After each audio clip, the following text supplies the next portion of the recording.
আপনারা দেখছেন স্বাস্থ্য বিষয়ক অনুষ্ঠান আমাদের স্বাস্থ্য।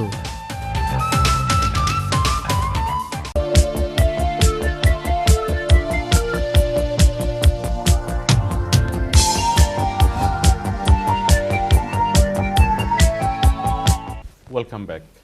আসসালামু আলাইকুম এবং স্বাগতম আবারও আপনাদেরকে আপনাদের প্রিয় আমাদের স্বাস্থ্য অনুষ্ঠানে।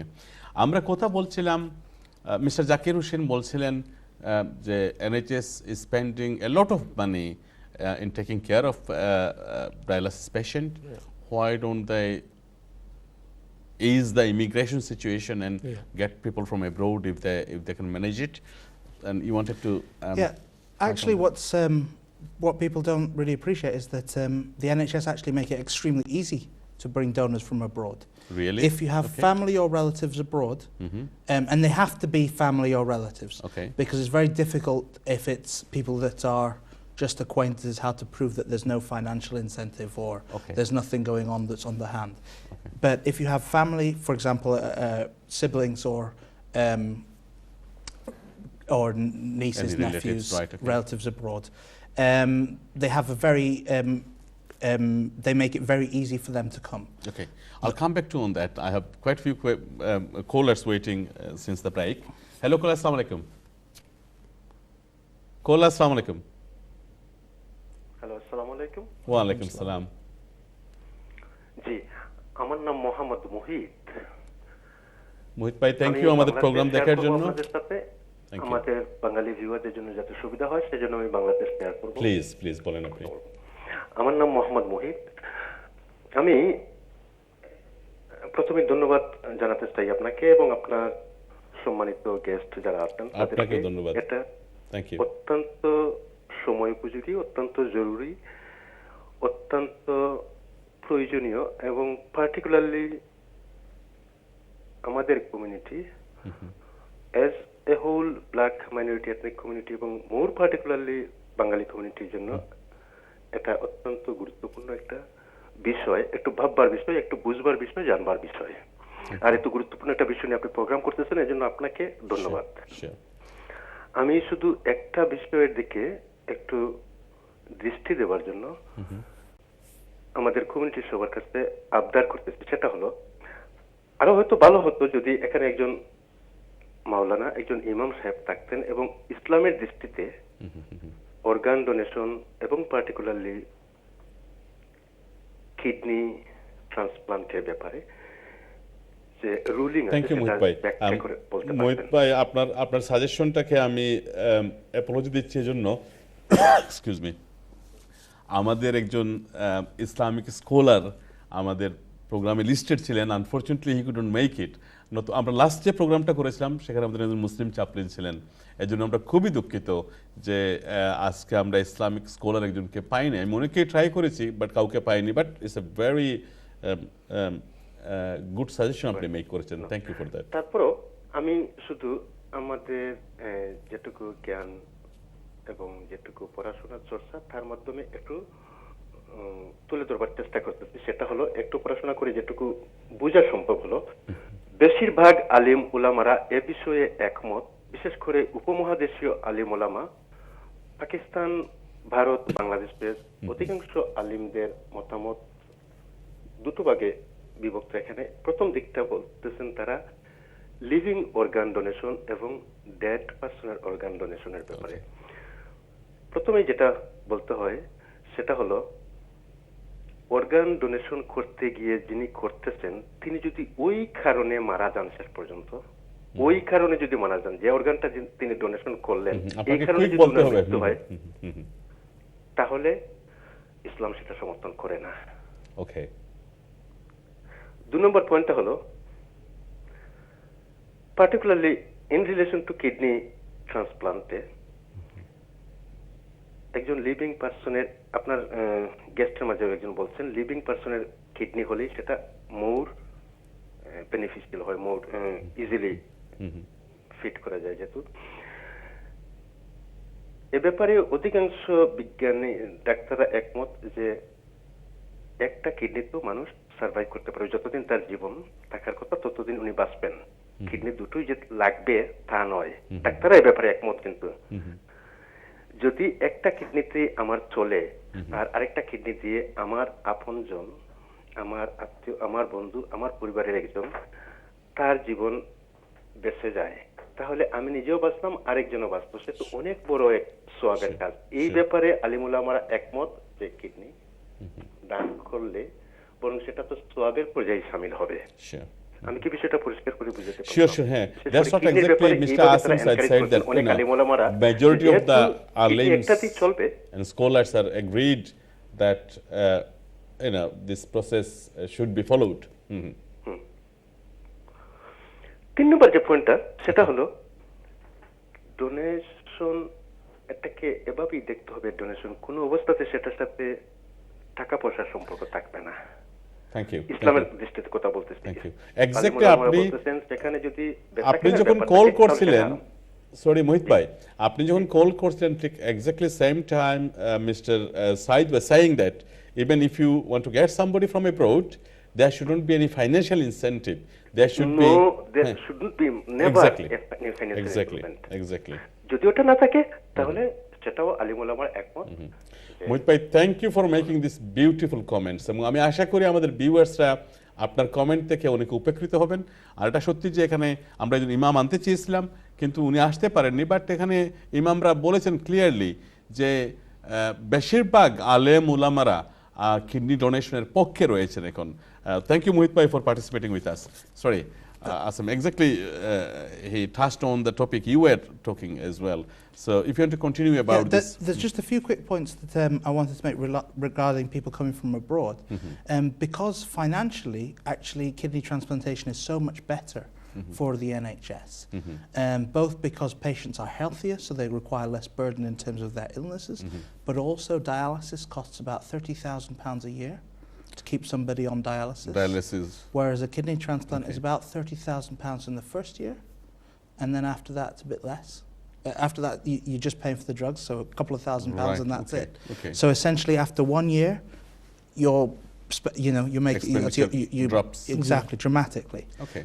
So what they actually will do is not only will your hospital, if the matches and tests are right, they will liaise with wherever they are abroad that your relatives are.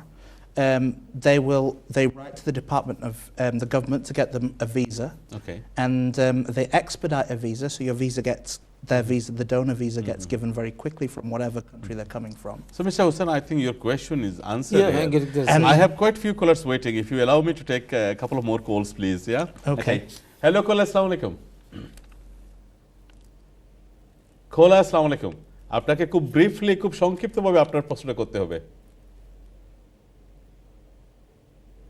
Hello Cola, hello Cola, hello আসসালামু আলাইকুম।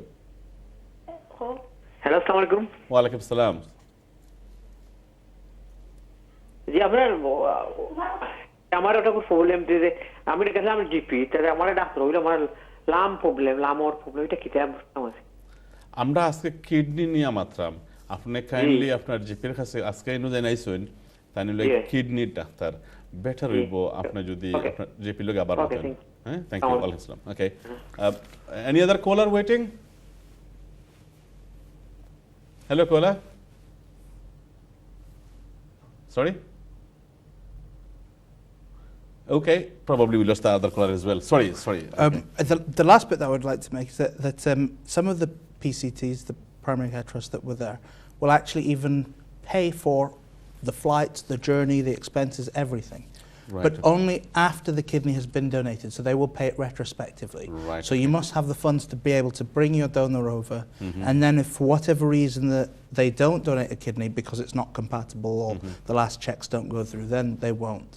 But you have to make these arrangements before everything is done and then save all the receipts. But that's how much they want to promote kidney donation. Let me translate it in Bengali, so I think our viewers will be benefited from that. Yes. যদি কারো কিডনির প্রয়োজন থাকে আর আপনি বিদেশ থেকে কাউকে আনাতে চান, এনএইচএস ইভেন যেটা অনেক প্রাইমারি কেয়ার ট্রাস্ট, সবাই না, অনেক প্রাইমারি কেয়ার ট্রাস্ট ইভেন যাকে নিয়ে আসবেন তার খরচটাও বহন করে। তবে সেটা সে পরে করবে, আগে এসে উনি যদি কিডনি দিতে ফিট থাকেন সেটা আগে বাংলাদেশে আপনাকে চেক করতে হবে উনি কিডনি দিতে ফিট আছেন কিনা, বা বাংলাদেশে বা বিদেশে যেখানেই থাকুক, এখানে আসার পরে কিডনি দেওয়ার পরে ওনার খরচটা অনেক প্রাইমারি কেয়ার ট্রাস্ট বহন করে, এবং সেটা আপনারা আপনার নিজস্ব প্রাইমারি কেয়ারের সাথে চেক করে একটু দেখে নিন। Thank you for this valuable contribution. Sorry, excuse me. Let me ask you, is dialysis an alternative of kidney transplant, or is there any? So dialysis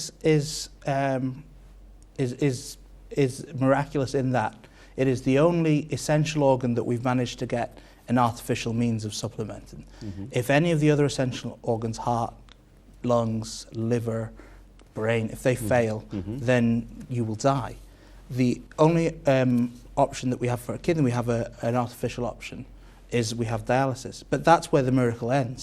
It's not even close to the same as a functioning kidney. As the functioning people kidney. People who have a kidney transplant will live twice as long, or more than twice as long, as people who are on dialysis. Okay. If you manage to avoid dialysis at all, whereas so just as your kidneys are failing, that's when you get a transplant. Those people do the best.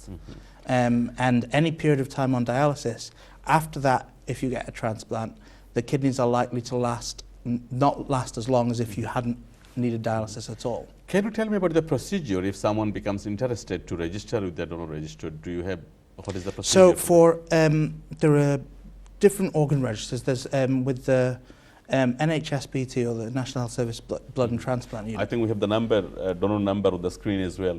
They have a national organ registry screen for people who, for when they are in hospital or once they've died, to whether they wish to sign on the organ scheme for donation. That's just a declaration of intent.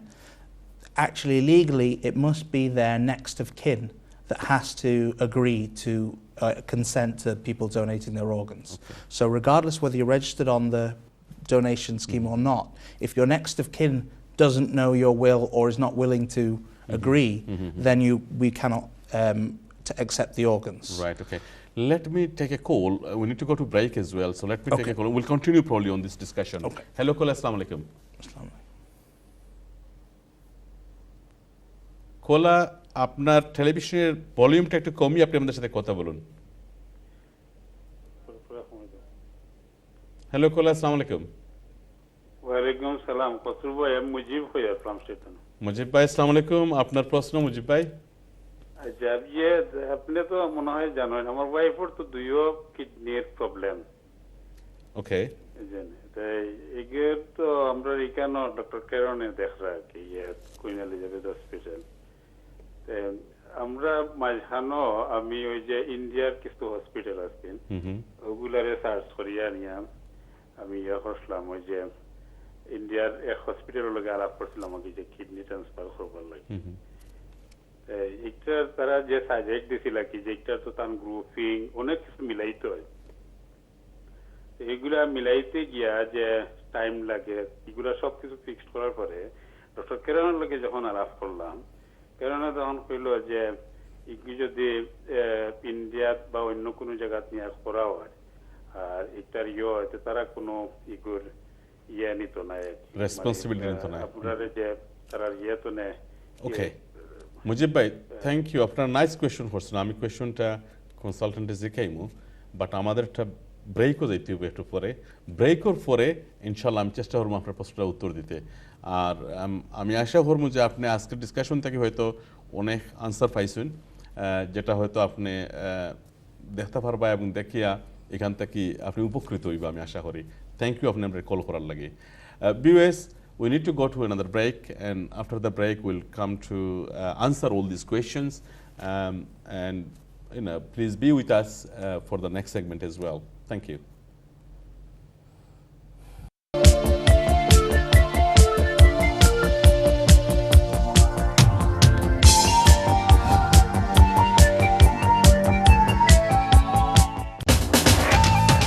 আপনারা দেখছেন স্বাস্থ্য বিষয়ক অনুষ্ঠান আমাদের স্বাস্থ্য।